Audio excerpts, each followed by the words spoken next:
Assalamualaikum warahmatullahi wabarakatuh. Perkenalkan, nama saya Anissa Widiawati dari kelas S1, mahasiswa Universitas Teknologi Digital dengan NPM 101202117. Baik, di sini saya akan menjelaskan tentang keutamaan sedikit angan-angan. Ali bin Abi Thalib radhiyallahu anhu berkata, keberuntungan menghampiri orang-orang yang tidak mencarinya. Tamak menjanjikan sesuatu yang sulit dipenuhi. Angan-angan membuat buta mata orang cerdik, dan siapa yang panjang angan-angan pasti menuai amal yang buruk. Ada beberapa materi yang akan dibahas. Yang pertama, yaitu jangan tenggelam dalam angan-angan. Seseorang yang mengarungi samudera angan-angan akan menyebabkan kerusakan pada hatinya. Mengapa? Karena kita selalu berandai-andai apa yang kita inginkan atau harapkan tanpa tahu hal itu baik atau buruk untuk diri kita sendiri. Hal ini akan menimpa seseorang yang menempatkan duniawi sebagai satu-satunya kebutuhan hidupnya. Seseorang yang selalu berandai-andai tanpa melakukan sesuatu yang berguna untuk mencapai cita-citanya. Begitulah buruknya apabila seorang tenggelam dalam angan-angan yang akan melenakan dirinya dari mengingat Allah SWT. Lalu selanjutnya ada faktor yang menimbulkan banyak angan-angan dan cara mengatasinya. Ada dua faktor. Yang pertama, cinta dunia, yaitu seseorang yang sudah begitu mencintai dunia, berikut segala kesenangannya, kenikmatan, dan pesona-pesonanya. Hatinya pasti merasa berat kalau sampai harus berpisah meninggalkannya. Akibatnya, ia enggan memikirkan tentang kematian yang menyebabkan terjadinya perpisahan. Siapa yang membenci sesuatu, ia pasti akan berusaha menolak sesuatu itu darinya. Yang kedua, yaitu kebodohan. Dapat diartikan dengan dua pengertian. Yang pertama, tidak tahu bahwa akhirat jauh lebih sempurna dan nikmat dari kesenangan dunia. Yang kedua, tidak tahu bahwa dunia sama sekali tidak ada artinya di sisi Allah SWT.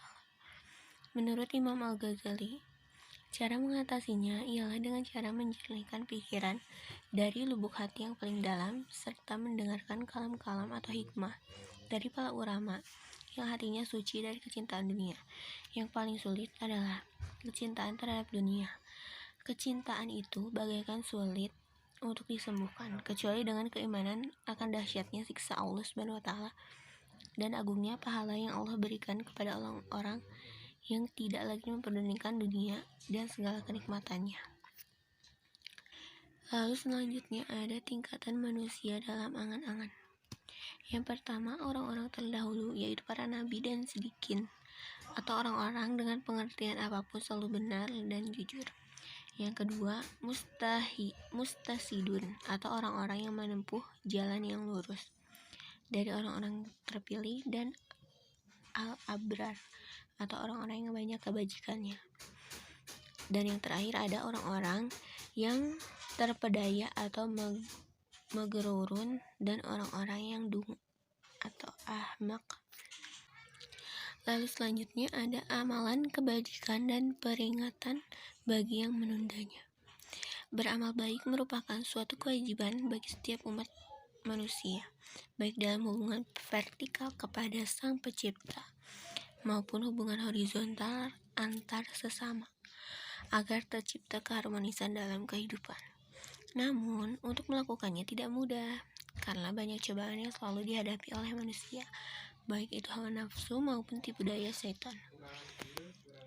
Ada dalil menurut hadis riwayat Muslim nomor 118, yaitu bersegeralah melakukan amal soleh sebelum datangnya fitnah atau cobaan, seperti potongan malam yang gelap gulita, yaitu seseorang pada waktu pagi dalam keadaan beriman dan pada sore hari dalam keadaan kefakiran, atau Nabi bersabda, pada waktu sore dalam keadaan beriman dan pada waktu pagi dalam keadaan kafir.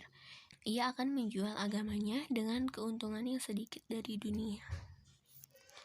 Kesimpulan dari materi ini yaitu angan-angan adalah sebuah keinginan akan sesuatu yang terjadi di masa depan, yang keinginan tersebut tidak didasari oleh keyakinan yang kuat bahwa hal tersebut akan terjadi.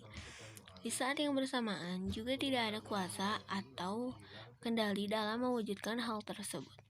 Bercita-cita atau berangan-angan tidak dilarang dalam Al-Quran, karena ia dapat mendorong terciptanya kreasi-kreasi baru.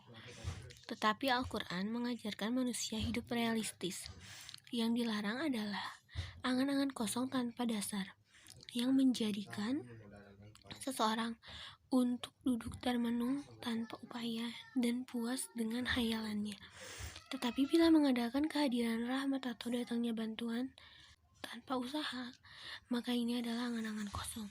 Jika terus-menerus bergelimang dalam dosa dengan mengandalkan rahmat dan kasih sayang Allah SWT, maka inilah angan-angan kosong. Sekian presentasi dari saya. Mohon maaf apabila ada kesalahan.